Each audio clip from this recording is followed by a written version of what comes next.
विर्डी तळेकोलमध्ये येणारी बस फेरी वजरे येथील ब्रिजचं काम चालू असल्यामुळे पूर्णतः बंद होती।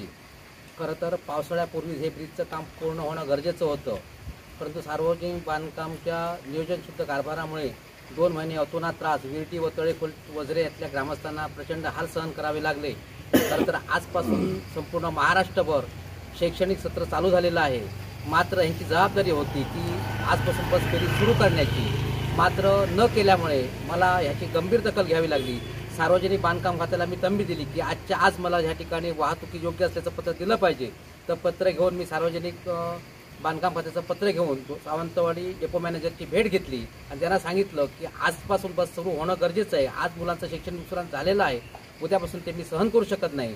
मग तातडीनं सार्वजनिक बांधकाम खाते व ह्या ठिकाणी परिवहन विभाग यांनी दखल घेतली व आजपासून ह्या ठिकाणी बस चालू केली आणि ही बस घेऊन आज आम्ही ह्या ठिकाणी आमचे सर्व पदाधिकारी ग्रामस्थांच्या समवेत ह्या ठिकाणी विर्डीमध्ये आम्ही आलेलो आहोत।